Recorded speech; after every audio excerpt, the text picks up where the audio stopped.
There is a new original voice in the world of poetry. Indigenous New Zealander Tay Tibble's poems about what it means to be a young Maori woman have resonated with audiences far beyond her home in the Pacific. Jeffrey Bound met up with the acclaimed poet in New York City as part of our Arts and Culture series, Canvas.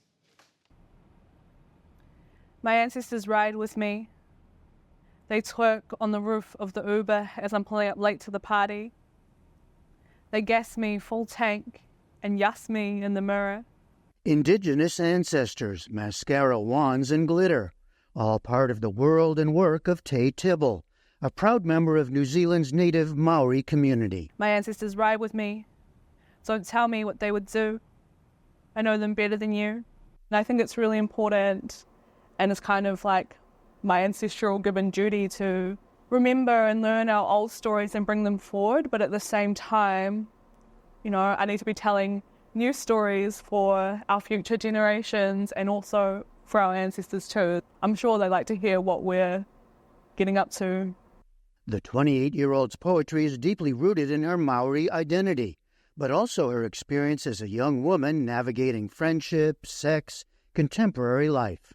I draw a lot on our traditional narratives and stories, but at the same time, you know, I grew up in the era of Kim Kardashian, and I'm really wanting to express this Indigenous identity that is multifaceted and modern. One way you do that is through language, mixing in words. I like to use our Indigenous language in my poetry. I like to have layers of them on the page, and I like to feel like everything is at my disposal. Tibble's perspective has resonated with readers and critics at home and further afield. Her first book, Pocahontas, won New Zealand's highest award for a debut poetry collection. She's the first ever Maori poet to have work published in The New Yorker. And in 2021, she landed publishing deals here and in the UK. It's really exciting, honestly. We met Tibble at Poets House in Manhattan before the final stop of a whirlwind book tour for the U.S. release of her second collection, Rangi Kura, which means red sky. Thank you guys so much. When I wrote these poems, I had no idea that they were going to be able to travel and allow me to travel and connect with people far from where I'm from. So anything from this is just extraordinary for me. She's a member of two tribes with traditional homelands on the eastern coast of New Zealand's North Island, but she grew up farther south in Porirua, a city with a large Maori and Pacific Islander population on the outskirts of Wellington, the nation's capital. Me and my family have been in Wellington, the capital city, for about 4 generations. So for 4 generations, we haven't been on our lands, and our lands are so important to us as Indigenous people and who we are. Her family story isn't unusual. During and after World War II, many Maori moved from their tribal lands in the countryside into urban centers to find paid work.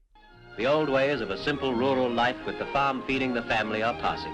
Between 1936 and 1986, the Maori population radically flipped, from 83% rural to the same proportion living in cities. But with little government support and a worsening economy in the 1970s and early 80s, many struggled with poverty and social problems. I wonder how it feels to be tethered somewhere by a sense of home, to be buried in your urupa, and to find that when you die, you've been waiting for yourself this whole time, all along. Writing about her identity and this history of displacement, Tibble says, helped her reframe what she initially felt was a story of disconnection.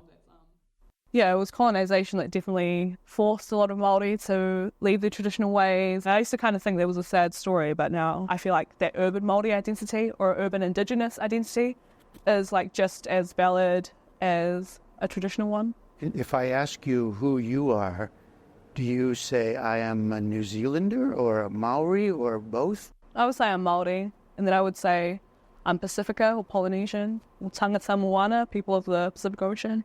Tibble draws parallels between the long voyages her Polynesian forefathers took across the Pacific in canoes and her own travels far from home. It's not the Pacific Ocean, but you're by water. Water is important to you?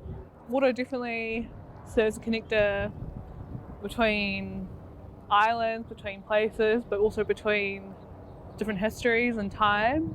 And she says between herself and other acclaimed Indigenous writers she's connected with while in the U.S., like Tommy Orange and Sasha LaPointe. I just feel like I'm picking up on an ancestral tradition, which was to go and share our knowledge and then to gain new knowledge and return home with new stories to share. Stories Tay Tibble says she'll continue to tell through her poetry. For the PBS NewsHour, I'm Jeffrey Brown in New York.